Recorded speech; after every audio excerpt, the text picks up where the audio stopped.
বিষয় হচ্ছে ডেঙ্গু নিয়ে, ডেঙ্গু প্রতিরোধ। বুঝছে, মানে বাড়িতে বাড়িতে আমরা দেখি যে অনেকের জ্বর জ্বালা এখন হচ্ছে।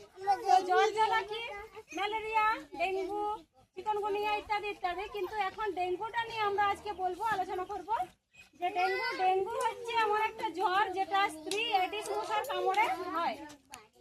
এই মশাটা সম্ভবত ভোরের বেলার দিকে কামড়ায়, আর এটা যখন দিনের আলো ফোটে এই মশাটা কিন্তু কামড়ায় না।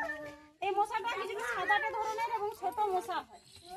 তো এরা বাসা বাঁধে কোথায় না, এরা ঘরে যদি কোনো প্লাস্টিকের পাত্রে বেশি দিন ধরে জল রেখে দেওয়া হয়, নারকেলের খোলকে ডাবটা কেটে খাওয়া হলো, ডাবটা সেটা ফেলে দেওয়া হলো বাড়ির সামনে বা বাড়ির সামনে জমা করে রাখা হলো, বা হয়তো আমাদের ওই যে কুমোর ঘরে যে পাত্রগুলো, মাটির ভাঁড় যেগুলো, হাঁড়ি কলসি, সেগুলো যদি দীর্ঘদিন বাইরে রেখে দেওয়া হলো, এক সপ্তাহ বেশি, সেগুলো যদি জলটা পরিষ্কার না করা হয়, তবে সেটাতে কি হয় না, ডেঙ্গু মশা বাসা বাঁধে।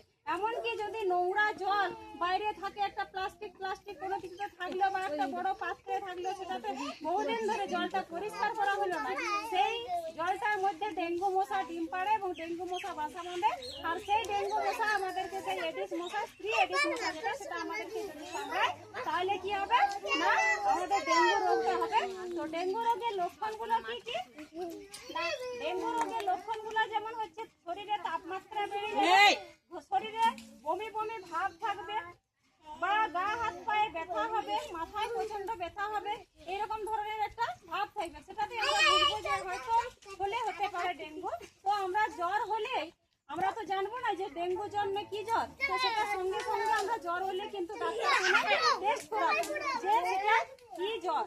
তো তারপর যদি আমরা এটা প্রতিরোধ করতে চাই, প্রতিরোধ করার আমাদের নিয়মগুলো হচ্ছে যে বাড়ির আশেপাশে আমরা যে নোংরা বা আবর্জনা ঝোপঝাড় থাকে, সেই ঝোপঝাড় রাখবো না, ঝোপঝাড় পরিষ্কার করবো, নিয়মিত বাড়ির চারিপাশে পরিষ্কার পরিচ্ছন্ন রাখবো। দরকার হলে সেখানে আমাদের ইয়েতে হেলথ সেন্টার থেকে ব্লিচিং নিয়ে এসে আশেপাশে ছড়াবো, যাতে করে মশা বাসা না বাঁধে।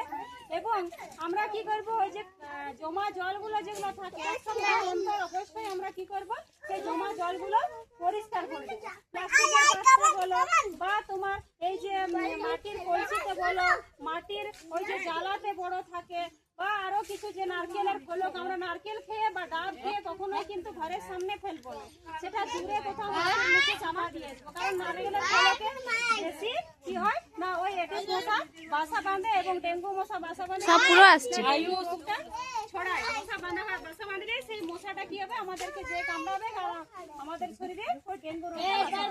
তাহলে আমাদের বলার উদ্দেশ্য হচ্ছে এটাই যে আমরা সমস্ত ঝোপঝাড় পরিষ্কার রাখবো, আমাদের ঘরের আশেপাশে যে নোংরা জল যেগুলো জমা হয়, জমা জলের জায়গা রাখবো, এবং জমা জলটা আমরা এক সপ্তাহ জলটা পরিষ্কার করবো, জলটা আমরা সেখানে রাখবো না, জলটা ঢেলে দেবো। যদি কোনো প্লাস্টিকের পাত্র বা ওইরকম কিছু থাকে, আমরা যদি রাস্তার ধারেও যেতে যেতে দেখি সেরকম কোনো পাত্র রয়েছে বা ওই রকম নারকেলের খোলকে জল রয়েছে, সেটা আমরা কি করবো, তৎক্ষণাৎ সেখানকে উবড়ে দেবো, যাতে সেটা জলটা জমা হতে না পারে। আর আমরা রাত্রে সবসময় বাচ্চাদের এবং নিজেরা কি করবো, মশারি খাটিয়ে শুবো, যাতে করে আমরা কি না হয় না, মশাতে আমাদেরকে না কামড়ায়। আর কি না, পরিষ্কার পরিচ্ছন্ন থাকবো, ঝোপঝাড় জঙ্গল এগুলো রাখবো না। বাস এই সময় সামান্য সমস্ত জিনিসগুলো যদি আমরা নিয়মিত পালন করতে পারি, তাহলে হয়তো আমরা কি করতে পারবো না, ডেঙ্গুর হাত থেকে রক্ষা পেতে পারবো এবং আমরা একটা ডেঙ্গু সুন্দর